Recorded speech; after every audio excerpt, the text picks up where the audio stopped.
আসসালামু আলাইকুম প্রিয় বন্ধুরা, কেমন আছো? এখন চিংড়ি মাছ দিয়ে আমি আলু দিয়ে লাউ দিয়ে রান্না করব। এই তো আমি লাউ আর আলুগুলো দিয়ে দিলাম বন্ধুরা। এখন হলুদ আর মরিচ দিয়ে দিব, আর জিরা আদা রসুন সব দিয়ে দিয়েছি। কাঁচকলা আলু আর লাউ দিয়ে আমি চিংড়ি মাছটা রান্না করব। চিংড়ি মাছটা ধুয়ে নিয়েছি বন্ধুরা, আমার পাশেই থাকো।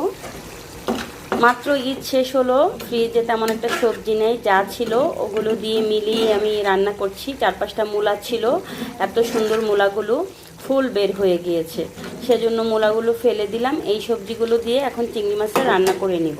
দেখো বন্ধুরা, কতগুলো মূলা নষ্ট হয়ে গিয়েছে। এগুলো ঈদের আগে বাজার করেছিলাম, মিনিমাম 20 দিন আগে, কিন্তু ফুল বের হয়ে গিয়েছে, নষ্ট হয়ে গিয়েছে, ফেলে দিব এখন। প্রিয় বন্ধুরা, তো চিংড়ি মাছগুলো দিয়ে নিচ্ছি। ফ্রিজে তেমন কোনো বাজার নেই, এখন চিংড়ি মাছগুলো দিয়ে আমি কষিয়ে নিব। এই তো চিংড়ি মাছ দিয়ে কষিয়ে নিব, আমি কাঁচামরিচ দিয়ে নামিয়ে নিব। আমার প্রাণ প্রিয় বন্ধুরা, ঈদের বাজার শেষ হয়ে গিয়েছে, ফ্রিজে মূলা ছিল সব নষ্ট হয়ে গিয়েছে। আর এখানে একটু লাউ দিয়ে, একটা কাঁচকলা দিয়ে, আলু দিয়ে চিংড়ি মাছ 6টা ছিল।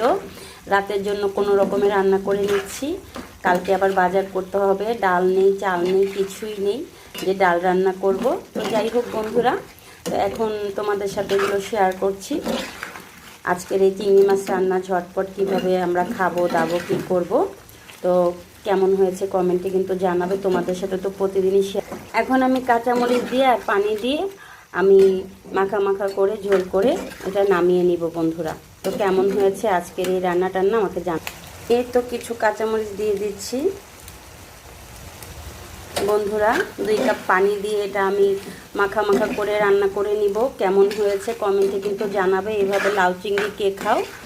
ভালো থাকবে বন্ধুরা, সাবস্ক্রাইব করতে ভুলো না। ঈদ মোবারক।